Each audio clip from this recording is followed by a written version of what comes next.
یہ میں نے کہا نا قوم ستی دی ساری ہے، اور آپ کو سلانے میں ہمارا بھی بڑا قصور ہے، نعت خانوں کا بڑا قصور ہے، نقیبوں کا بڑا قصور ہے۔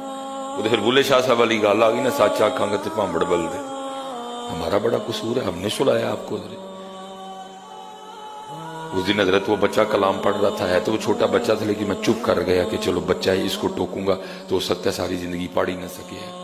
بڑی کبھی پرانی یہ نعت پڑھی جاتی تھی، اس دن پھر بچے نے پڑھی، برحال بعد میں نے حضرت صاحب کو بھی عرضی پیش کی حضور۔ وہ کلام کو اس طرح کا تھا کہ میں جانا ہے تے جہنم نو پسینہ آ جانا ہے، استغفر اللہ ربی من کل ذنب واتوب الیہ۔ او بھائی تو کیا ہے کہ جہنم کو پسینہ آ جائے؟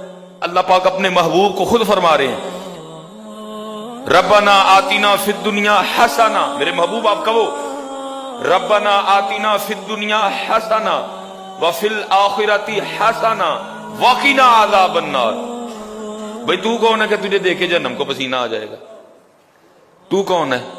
کیا کر بیٹھا تو؟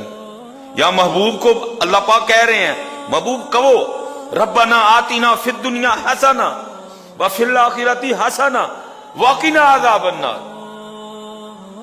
حضرت ابراہیم وہ ہیں جن کے لیے قرآن میں اللہ خود کہتا ہے واتخذ اللہ ابراہیم خلیلا، اور اسی ابراہیم کو اپنا خلیل بنا لیا ہے، خلیل اللہ ہیں آپ۔ لیکن پتہ وہ بھی کیا دعا کر رہے ہیں، رب اجعلنی مقیم الصلاۃ ومن ذریتی ربنا وتقبل دعاء ربنا اغفر لی ولوالدی وللمؤمنین یوم یقوم الحساب۔ بھئی تو کی کر بیٹھا کہ تینوں وے کے جہنم نہیں پسینہ آ؟ اس لیے حضرت جی یہ خواباں خیالاں دی دنیا چ باہر آؤ اور کو کام دی گل کرو۔ سید مراتب علی روڈ، اور آج تک کسی نے کوک پی کے حضرت فریم تو نہیں کرائی ہے، کسی نے سپرائٹ پی کے فریم تو نہیں کرائی، کسی نے سرف ایکسل کا پیکٹ پیٹی میں تو نہیں رکھا۔